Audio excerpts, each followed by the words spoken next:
Willkommen, bienvenue, and welcome back to the modding of Isaac with Lyte. And today's episode is pretty darn quick. I'm not going to show you too much in the way of code, if any, because what we're going to be covering is the order in which callbacks are called.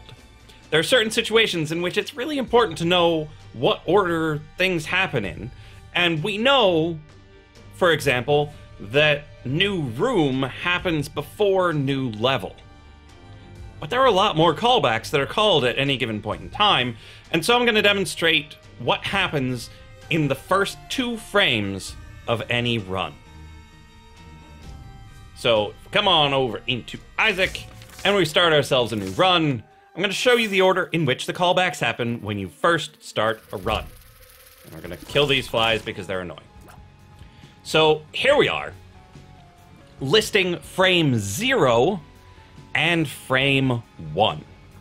Now, you'll know from goodness knows how many episodes I've done, I tend to initialize things on frame 1, not on frame 0, because frame 0 hasn't necessarily started the run yet, and whenever I attempted to do initialization there, it acted a bit funny. Well, as you can see here, a lot of things happen in frame 0. The very first thing that happens is post player init. Well, early on when I wanted to do the initialization, I wanted to summon things into the room. Well, if you try to do that on player init, the room doesn't even exist yet. And so the summoning doesn't happen. After the player is initialized, we then evaluate the curse. So that's the game figuring out what curse you should have, and then you potentially modifying that such that you can add Curse of Darkness, add one of your custom curses. Anything you want happens right then, which means all of the callbacks from that point forward know what the curse is. But when you're evaluating the curse, it doesn't necessarily know what floor you're on, it doesn't necessarily know what room you're in, a la your code. Like the in-game stuff itself likely knows, but anything that you run at room or level condition does not happen before the curse is evaluated. So if you want to figure out what curse to give someone based on what happened on the previous floor, you're great, because you haven't cleared it out yet. But if you want to do it on something you calculate for the floor they're on, you haven't done that calculation yet. Then we do room and level, which we had already covered that room comes before level. I'm not a fan of that ordering, but it is what it is. After you arrive on the level, that's when we evaluate the cache. And here you see the order in which the cache is evaluated, which is a strange order, to be fair, because damage is cache 1, but it's evaluated 4th. Weapon is way down the list in the enumerations, but it's evaluated first. So you can't assume that it'll go 1, 2, 4, 8, because it very much doesn't. Let me actually check on the order that does go in. So weapon is 256, followed by fire delay, which is 2, shot speed, which is 4, damage, which is 1, and then range, speed, tier flag, tier color, flying are all nice and in order. And then weapon got moved to the top, and then familiars, and then luck, which is 512, then 1024. So for the most part, it matches up with the enumeration, but there are a couple of odd differences. I get why you want to have weapon first. If someone's got Ludo, you want to calculate all these things after you know that it's Ludo that's happening, or that it's the knife that's happening. That really would help. But why you put range after fire delay and shot speed, I don't know. But this is the order in which it happens. So any of you out there who are trying to make things happen during cache evaluation that isn't setting a stat, this is why it happens lots of times. You run through the evaluate cache callback once for each of the possible stats at the start of the game, or when you pick up something with an all stats up. For other things, it'll run it through one time, possibly. Could be 2, could be 4. It depends on what's picked up. Then we have a p-effect update on frame 0. That I didn't know. I thought that didn't start until frame 1, but I didn't do rigorous testing until now. So we have a p-effect update on frame 0 before we get the game started callback. So all of this happens, and then the game starts.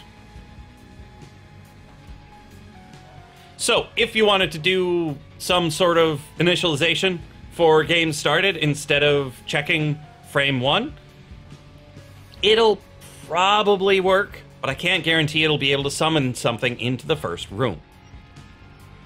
Then, when we get to frame 1, that's when we get our p-effect update, then the NPC updates. That's why I summoned the flies, was to see when the NPCs were updated. I actually summoned them back here on frame 0. Like, I summoned one here, and then another one here. So I summoned 2 flies, one in frame 0, one in frame 1. But they didn't get updated until frame 1, despite them existing back in frame 0. Then after the NPCs are updated, then you get to post-update, because it's after the player and after the NPCs. This is another interesting little tidbit. P-effect, where I tend to do a lot of my updating, happens before the NPC update, whereas post-update, where a lot of other people do their updating, happens after it. Whichever is better, that's up to another discussion for another day. But if you notice things not happening consistently between 2 programmers, it might be because one of them likes this p-effect update and the other likes just plain old post-update. And one of them happens before you update the NPCs, one happens after. So if the NPC makes some sort of decision that changes their state, you'll notice it in post-update, but you won't see it yet in p-effect. But if you apply something to the enemy that causes them to say, freeze, this will apply it before they make any further decisions that frame. Whereas if you apply it in post-update, they'll get 1 extra frame to do what they want before they're frozen. Single frames tend not to matter, but if you're a stickler for the order of things happening, this is really important information to have. Now, there are other callbacks that happen. Post-render happens at the end each time. I don't have it in here because it happens a lot of times in frame 0 before you're able to make it to frame 1. So if you're doing things in post-render, just remind yourself it's going to happen a lot of times when the game gets paused for some reason. Let's take a look, see if there are any other mod callbacks that we're missing in this list. So we have NPC update. Maybe you want to actually see this. Oops. So we've got NPC update, we've got post update, we've got post render, kind of. Use item. I'll try to investigate some of these at another time when it's easier to demonstrate when they happen relative to post update and post p-effect update. So I'll do that one, those in another episode. So use item, use card, familiar init, familiar update. Those I'll do in another episode. Post p-effect update we've shown. So we're going to save use card and the familiar stuff for another episode. Evaluate cache. I showed you that it happens before p-effect update. Player init happens very first thing, frame 0. Use pill we'll come back to. Entity take damage. Another one we'll add in on the using of things episode.